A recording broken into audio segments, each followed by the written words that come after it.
Hello. मैं हूं सत प्रकाश और आज आपके साथ डिस्कस करेंगे NCERT 10th class theorem 1.2 real number. Theorem 1.2 कहता है let p be a prime number if p divides a square then p divides a where a is a positive integers. तो ये जो थ्योरम है इसको सॉल्व करने से पहले हम इसको आंकिक रूप से आपके सामने एक एग्जांपल देंगे, इसके बाद में इसे सॉल्व करेंगे तो आपको इजीली समझ में आएगा। लेट यहाँ पर कह रहा है जो p ये प्राइम नंबर है वो a स्क्वायर को डिवाइड करता है तो ये p a को भी डिवाइड करेगा जहां a पॉजिटिव इंटीजर्स है। तो मान लीजिए कोई प्राइम नंबर जो आपका है p वो है 3 और जो आपका पॉजिटिव इंटीजर्स है वो a इक्वल टू मान लीजिए 12 है तो a स्क्वायर कितना हो जाएगा 144 हो जाएगा।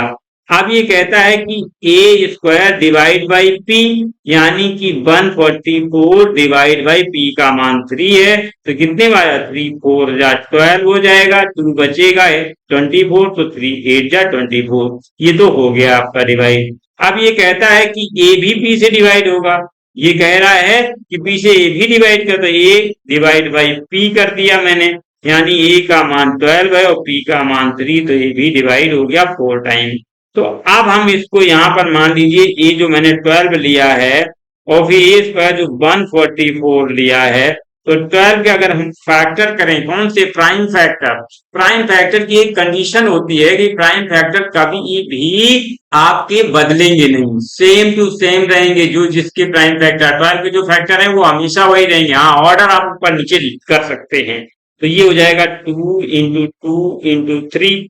अब ये 144 को क्या लिख सकते हैं 12 इंटू 144 को लिख सकते हैं 12 इंटू 12। तो पहले 12 के फैक्टर जो आपके प्राइम होंगे तो जो यहाँ पर ये वो यहाँ पर होंगे 2 इंटू 2 इंटू 3। अब दूसरे जो 12 के फैक्टर हैं ये हो जाएंगे 2 इंटू 2 इंटू 3। ये हो गए, ये थोड़ा स्पष्ट करते हैं 3 ये हो गए।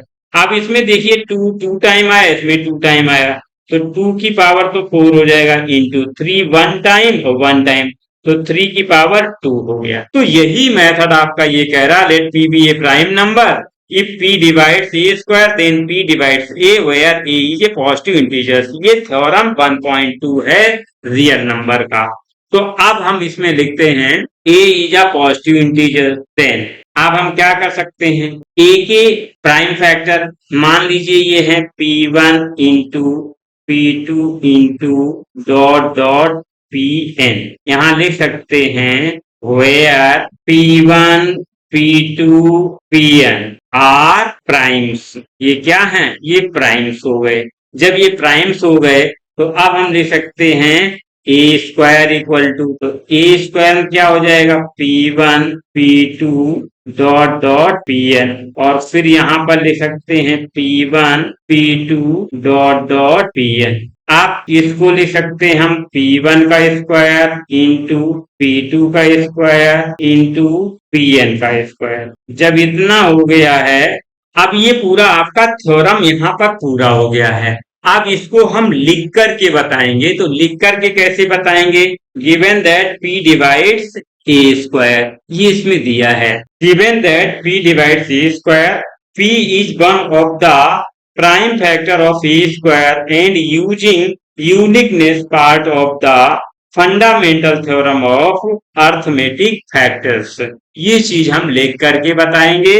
अब आगे लिखते हैं हम a square r P1 P2 dot dot Pn हो गया। अब आगे लिखते हैं show P is one of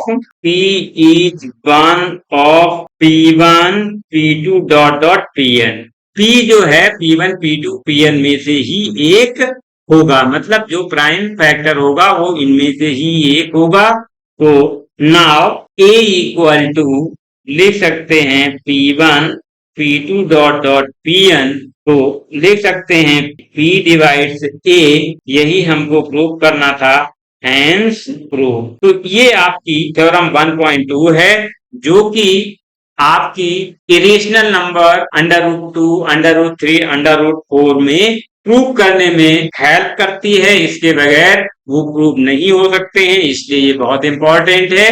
तो इसे 2 बार करेंगे तो आपको समझ में आ जाएगा। Thanks for watching.